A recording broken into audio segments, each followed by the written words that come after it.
It's official. Anfernee Simons can now be aggregated with other salaries in a trade, making it easier to move him. We're going to talk about why this could mean a trade before the start of the season, what would happen if he isn't traded, and what could happen leading up to the trade deadline because of that. And of course, the other trade package just to keep things spicy and interesting. I'm your boy, Adam Taylor. I'm joined by my homie, compadre, co host in crime, Mr. Billy Calabrese. What's popping, Billy?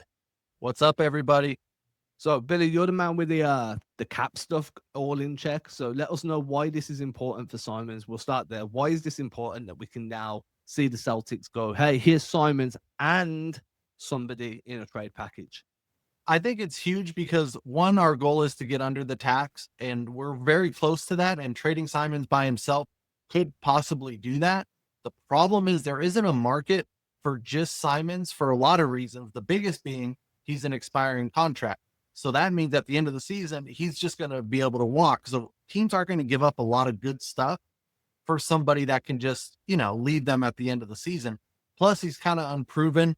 We haven't seen him outside of Portland yet. We don't know how he would fit on a team with other real stars. So something like playing for the Celtics and building up his value also kind of hurts too, because the longer he's on our team is the less time you have to trade him because there is a ticking clock. But now we could add other salaries with him. So if you had somebody a team would really want, like a Sam Hauser with him, not only are you now over like 30 something million in salary, you can go more big fish hunting. You're going to entice teams way more than you could before because, oh man, we're getting Sam Hauser on like one of the best contracts in the NBA for 3 more years or 2 more years. Those are the kind of things that can make a deal happen if we are big fish hunting. The other part of this whole Simons trade talk, when it's just a one for one deal, is that, as you said, the team's not going to really want to pick him up on an expiring. So they're going to want some form of verbal agreement that he's going to re-sign a new deal, and that gives Simons a unofficial kind of no trade clause because that gives him a lot of power to tell teams like, "Hey, I don't want to be in that situation, so I'm going to turn down any contract offer you give to me, and it doesn't matter how well things go when I'm there. I do not intend on staying." Teams will pull out of a trade for that. We've seen it multiple times. So when you are in an expiring deal and you're in a situation like Simons is, and it is a one for one discussion, there is that kind of world where he can just control his own destiny by just flat out refusing to re-sign with a team. Once you start aggregating secondary salaries or tertiary salaries, a Sam Hauser, I don't know, maybe you try and redirect Luka Garza or Josh Minot later in the year. Now, and the team genuinely wants one of those two guys, like the secondary or tertiary guy. Now you take away some of Simon's bargaining power and you put him in a position where, hey, if you leave, that's fine. The team gets cap relief at the end of the year.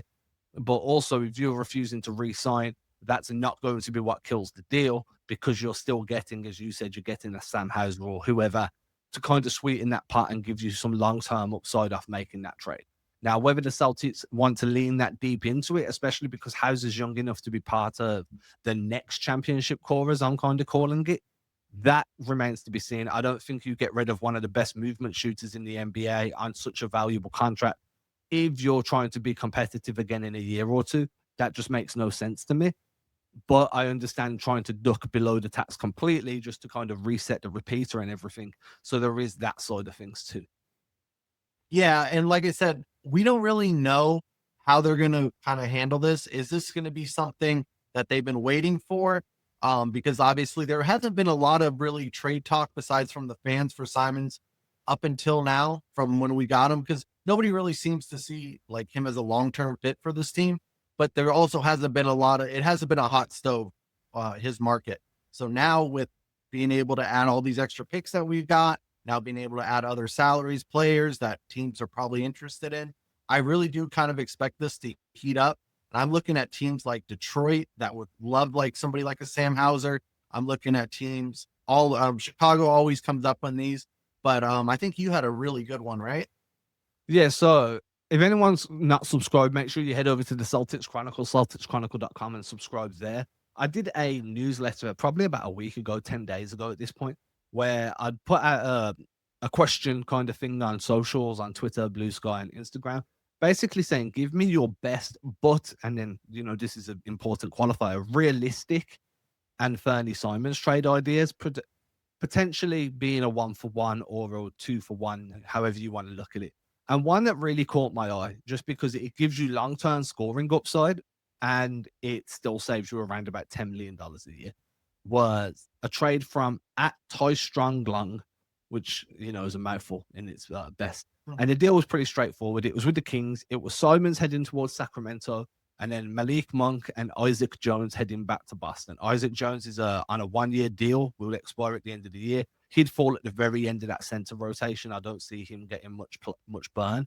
But Monk has 3 years left this year, plus 2 more on his deal. And I think that he could be a good fit long term moving forward on this team. A Derrick White and Malik Monk backcourt makes sense to me in a way. White can give you the defense and the ball handling. Monk can give you the scoring and the secondary playmaking. You save around $7 million on this deal, making this deal now, but then you lose another $2 million at the end of the year when Jones comes off the books, which takes you up to a $9 million save.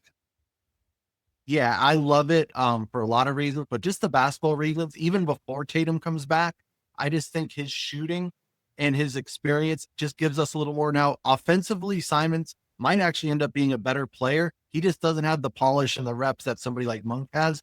Monk can pretty much fit in any system immediately, and we've seen that as he kind of bounced around the league from team to. But like, especially when Tatum comes back, having an option like Monk would just be unbelievable with Tatum's gravity.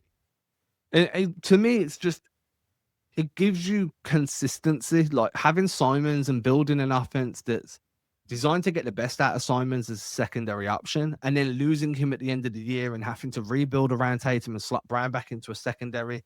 It just gets tough, right? Whereas if you've built a team around finding ways to get Monk shots, then when Tatum comes back, everybody just kind of falls into their natural scoring level. So Brown becomes your secondary guy again. Monk drops down to a tertiary guy, which means he's got even more space to attack. So his shot attempts might drop, but his efficiency will probably go up because of the spacing that's going to be available to him.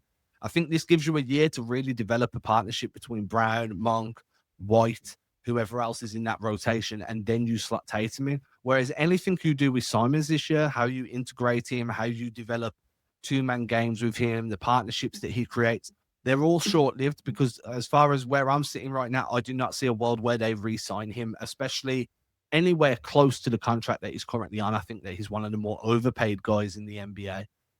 And because of that, it makes more sense to me, if you're trying to retool a team long-term, Malik Monk can come in and give you 3 years plus whatever he re-signs for down the line. And now there's some continuity there, which we know Brad Stevens favors because of how he re-signed everybody after the championship season. That continuity to me makes a lot of sense, especially when it comes with almost $10 million savings at the same time. I think Monk gives you very similar production to what Simons does. He's not as bad on defense, and he's considerably cheaper. So to me, that's a win-win. Yeah, I just like that he knows what he is. We know what Malik Monk is. We know how he will fit. Simons is still a mystery box. I don't think even he knows what his NBA role is going to be, because we still don't know. Is he a starter? Is he a 6-man off the bench kind of guy? Is he a spark plug guy off the bench? And honestly, he's going to be going for big money because he knows that he's going to be playing for a contract in his NBA future. So I don't really like the idea of having him kind of figure it out. And that's where the argument whether to start him or not really gets spicy. And I think we should trade him before the season starts, because you can't really showcase him unless you are going to start him. And should we be starting him? And then what about Pritchard then? Hasn't Pritchard earned the right to start right now? And obviously you can't start both of them because it'll just be a defensive, atrocity. So I'm really curious how this would work. I think the way I've kind of conceptualized it in my head is, and this is just a guess, obviously, you start the season with Pritchard. You go Derrick White and Peyton Pritchard with Simons coming off the bench. You feature Simons as a 6-man scorer. You do that until November, end of November, start of December. Then you move Pritchard back to the bench and you move Simons into that starting 5 until February, and you're really heavily featuring. So what you're doing is you're showing teams like, hey, there's a world where he can be your 6-man and light shit up, or he can be your starting 2 and light shit up, and just featuring him in 2 different roles and showcasing him being successful in both. To me, that can add value in trade talks, and that can really drum up that I keep getting these random texts off random numbers offering me jobs that I've never applied for, and they're driving me insane. But anyway, that could open up a lot where teams are like, hey, we need a six man, but we weren't really sure whether Simons would be open to that. He's been a starter his entire time in Portland, but now he's come to Boston, he's come off the bench and done XYZ for a few months. Maybe that starts opening up doors for trade talks that way too. So that's kind of where I'm at, showcasing both as a six man and as a starter, and see whether that changes discussions heading into the trade deadline. I just hate to do that to Pritchard. It feels like such a dick move to jerk him around. Not that I'm saying that he's earned the starting spot. I think it'd actually be more beneficial for Pritchard to just be the six man, because it's not like he's going to be the starter when Tatum comes back. Like, we can all be realistic about that. And it kind of feels unfair to just be like, hey, this is what you could be, but not really, just in this gap year. I just don't understand what we can do with Simons, Pritchard on the same roster. Like, I'm just going to keep beating this drum. I think they did wait till 9-7 till they could aggregate his salary with other salary to trade him. He just doesn't make sense on this team. He doesn't. And I think that the way I look at it is, and I've said this multiple times, I'm going to go into this again in a moment. He was probably the best return you were going to get on a Drew Holiday deal that meant that you were able to turn that into additional assets on that deal. And that's why I believe that any deal, any trade you make for Simons needs to be valuable, because realistically, it's an extension of the Drew Holiday trade. So you don't want to give away Simons for pennies on the dollar, because then not only did you really not get much back for Drew, but you also kind of gave up the cap relief that would have come at the end of the season. So I think that, yeah, I understand why Simons is on the team. I understand why Stevens made that deal, but finding the best trade possible for him, regardless of whether that comes at the start of the season or whether it comes during the season, to me, that's really important, because Drew Holiday, as much as he showed a little bit of regression last season, and I use that in air quotes because I know a few people felt like his offense had dipped and his playmaking had kind of taken a bit of a swerve. I still thought he was super serviceable across the board. He was great defensively. He did a lot for you offensively in the way spaces to floor in the dunker. I could go on for that for hours. But losing Drew is a blow. Losing him and then flipping Simons for pennies on the dollar would be a kick in the ball. So I'm very big on making sure that you find ways to maximize. And if that means he has to play for the first few months, then that means he has to play for the first few months.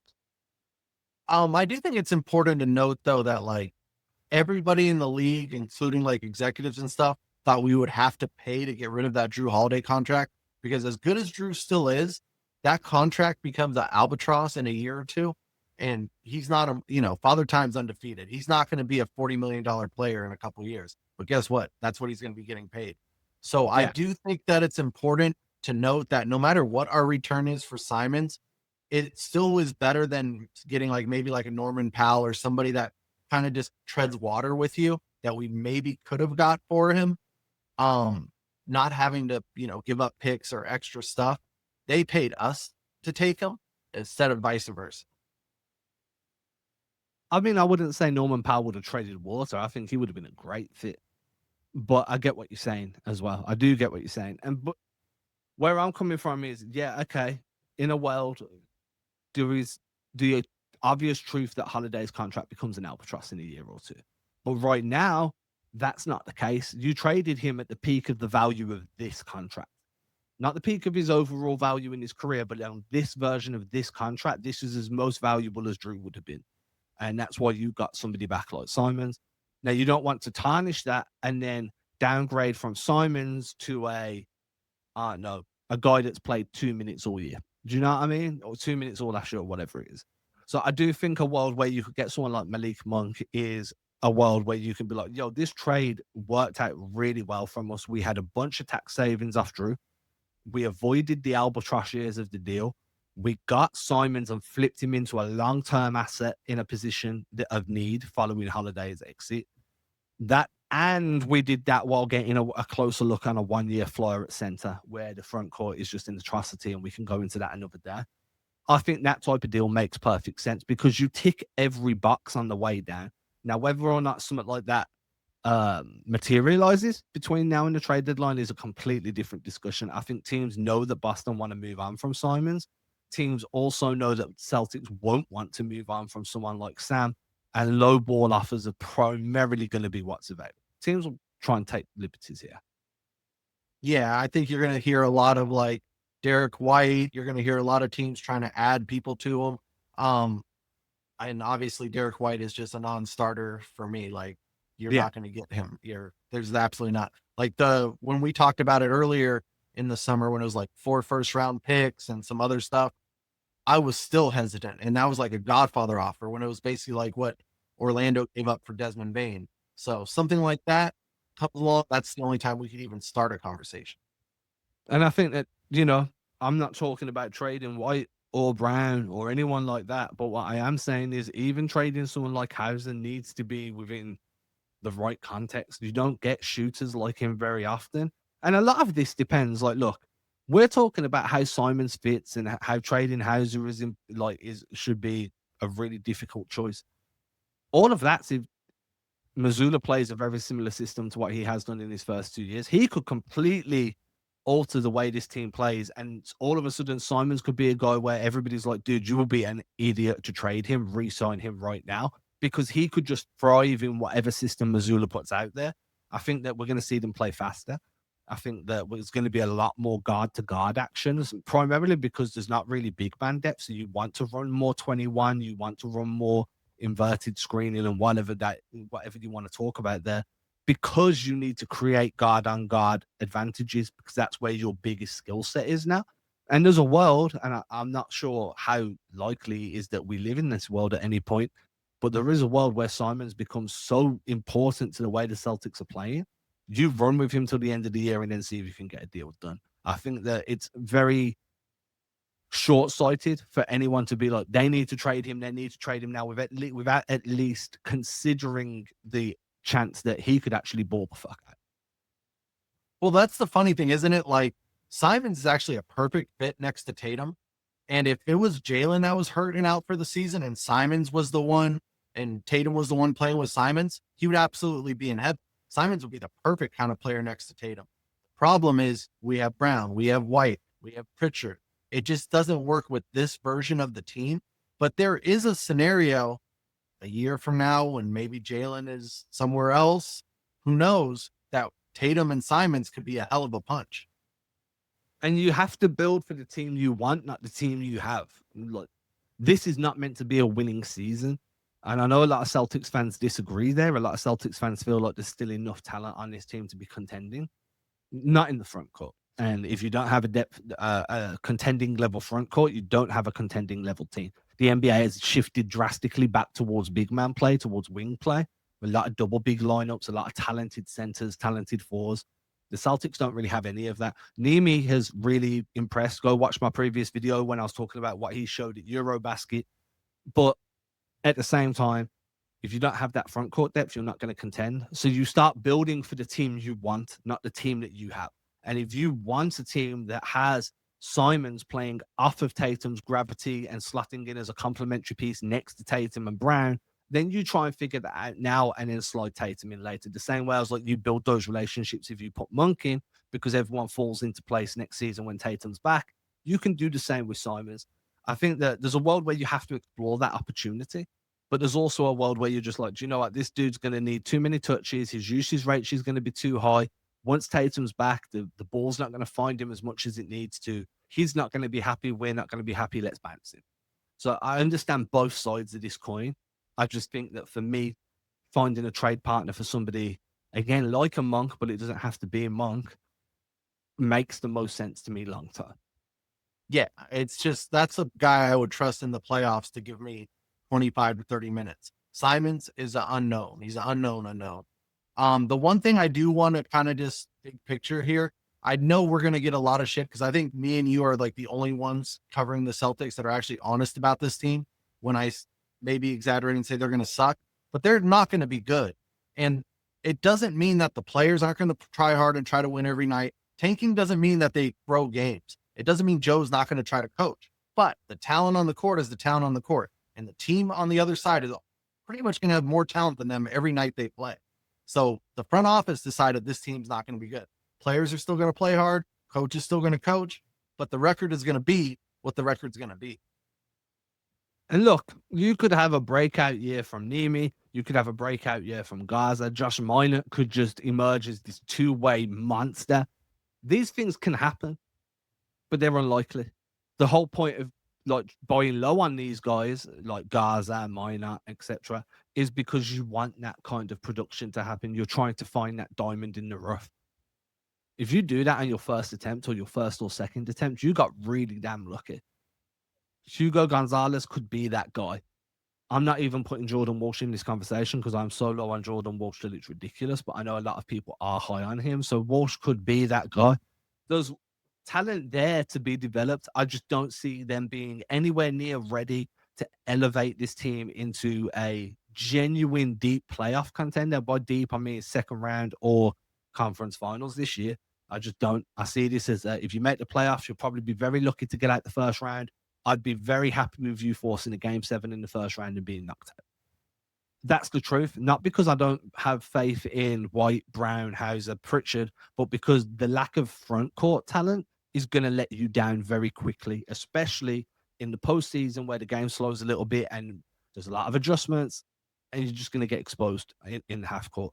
And I think that's going to be where the problem is. You can do everything you need to do to guard the perimeter. Once you've been penetrated, there's going to be no resistance there. So, especially in that second unit. So, yeah, I'll agree there. I think that, coming in with your eyes wide open, maybe you try and develop Simons and build for the team you want, or maybe you trade to help build in for the team you want, but the team you have is not going to do what you need it to do, unfortunately. Yeah, and Simons might really click with these young guys. Like, I could imagine some Simons, Baylor, Hugo lineups that sounds fun. Now, I don't know if it's going to be winning basketball, but I'm sure as hell going to watch it. Yeah, On my and I need a winning team to have fun. Some of my favorite years covering this team was like the early rebuild years when you had like Jared Wallace and fucking Brandon Bass and Chris Humphreys on the team. Those were so much fun, especially then once like IT came in and it was gritty and they found ways to win and every win meant something. And then all of a sudden the team's overachieving all the time. You don't need a contending team for it to be a fun season. You just need a bunch of dudes that are committed as hell and that are really going to fight and claw on every possession. And I think that Missoula's going to make sure that product is on the floor, and that's going to make this season fun. Yeah, that's the part I'm not worried about. And like I said, there's something to be said about like, you know what? We're going to have a stress-free season. We're not going to wait, live or die with every win or loss like we did before. Like the sky's not going to feel like it's falling if we lose a November game like it did these past few years. And that's not a bad thing. Like we can enjoy this team for what it is. I just don't want to see the expectations to still be banners because that boat is left, guys. Banners ain't coming back until Tatum comes back. Like that's not even a conversation. It's like a cruise ship, right? Like everybody got off, or no, you've just been to the island. A cruise ship. You've gone around. You've explored an island. You've had a great time, and now it's docked out in the ocean, and you can see the island, but you're not going back there for a minute because you've been docked out into the middle of nowhere. And that's where the Celtics are right now. They've explored Championship Island. They had a great time. They've boarded back on that cruise ship. They've docked out to sea, and they can see where they want to get to, but it's just out of reach for now. You've got to wait for that boat to move back into a port. And that's kind of where the Celtics are right now. With that, I am very curious whether or not you guys want to trade Simons, what type of trade ideas you have for Simons, and whether or not you read the piece that I wrote the other week, because if you didn't, why not? Leave some comments, show some love, like, comment, subscribe, comment about Billy's takes, comment about my takes, whatever it is. All engagement's good engagement. And of course, show Billy some love over on Letterboxd. Billy, where can they find you? CBO041. Come check it out. September. This has been a movie month, guys, and it's just getting started. And with that, y'all, we'll catch you soon. Everybody have a great, great, great Tuesday. Peace out. Peace.